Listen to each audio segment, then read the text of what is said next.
कुछ भी घटना केजरीवाल जी के साथ होती है तो उसके लिए सीधे तौर पे भारतीय जनता पार्टी जिम्मेदार होगी।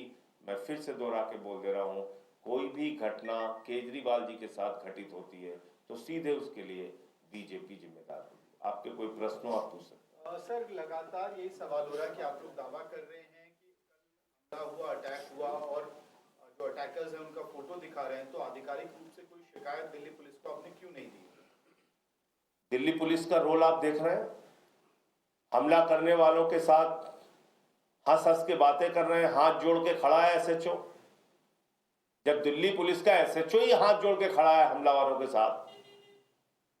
और एक चीज जान लीजिए, कोई अपराध जहां पुलिस मौजूद हो उसको तो स्वयं से उनको एफआईआर लिखनी चाहिए।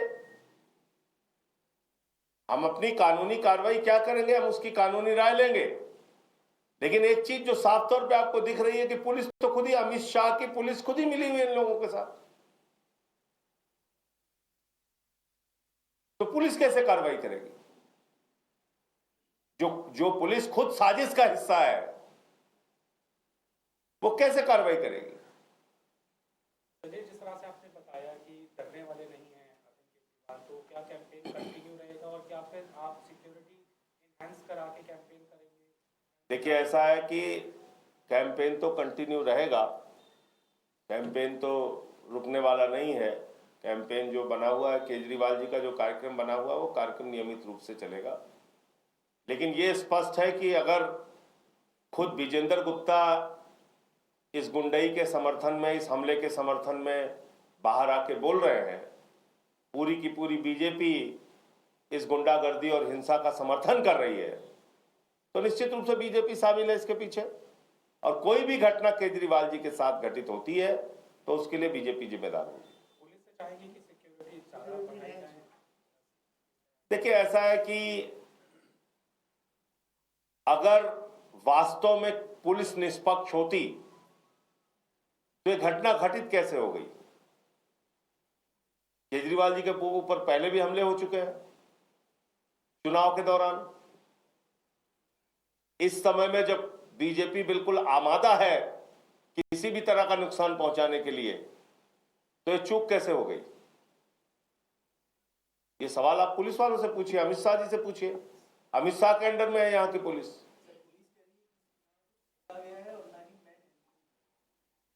तो करा दो, गोली चलवा दो, जो कुछ बचा रह गया करवाओ उसको। अगर इस बात का कष्ट है पुलिस को कि अभी कम हुआ है, नहीं हो पाया जो होना था, तो गोली चलवाए। दिल्ली पुलिस वैसे भी चलवा रही है चौराहे चौराहे पे गोली। गैंगवार का अड्डा बना ही हुआ है दिल्ली। सर, एक आखिरी सवाल, आप लोग कह रहे हैं कि कानूनी रास्ता अपनाएंगे, Arvind Kejriwal Z security protect ही हैं, तो वैसी स्थिति में जब ये लैप्स आप मान रहे हैं कि हुआ है, तो कब फॉर्मल कंप्लेंट होगा? क्या कमिश्नर से मिलेंगे? सर, लैब्स को कौन देखने के लिए जिम्मेदार है? दिल्ली में किसकी देखरेख में पुलिस चलती है? अमित शाह जी के, केंद्र सरकार के, भारतीय जनता पार्टी के। ये तो सर्वविदित सत्य है ना भाई, ये कोई छिपी हुई बात है क्या? दिल्ली के अंदर जो कानून व्यवस्था है वो सीधे सीधे अमित शाह के अधीन है, बीजेपी की सरकार के अधीन है। पुलिस का एसएचओ खुद ही हमलावरों के साथ हाथ जोड़ के खड़ा है उनके सामने, आप देख रहे हैं।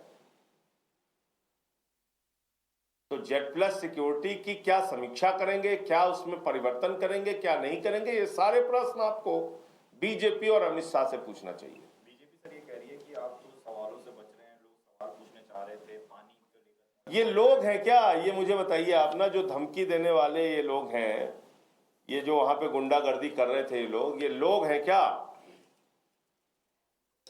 ये लोग हैं क्या? बीजेपी के युवा मोर्चा के प्रदेश के उपाध्यक्ष, युवा मोर्चा के प्रदेश के महामंत्री, इनकी गुंडई के समर्थन में बीजेपी का प्रदेश अध्यक्ष वीरेंद्र सचदेवा बोल रहा है। इनके हिंसा और गुंडई के समर्थन में Vijender Gupta, leader of opposition BJP का जो हाउस में है, वो बोल रहा है। और कोई प्रमाण चाहिए क्या? इनके सामने एसएचओ हाथ जोड़ के खड़ा हुआ है। तो और कोई प्रमाण चाहिए क्या? धन्यवाद।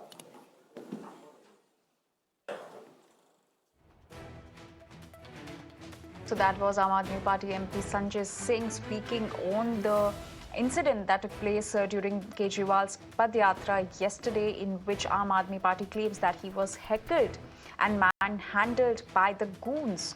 This is what the Aam Aadmi Party claims, by the goons of the BJP. And the Aam Aadmi Party even claims that the police did not do anything and they were just standing, not intervening when Arvind Kejriwal was being heckled. Now, Sanjay Singh says that if anything happens to Arvind Kejriwal, BJP will be responsible for that.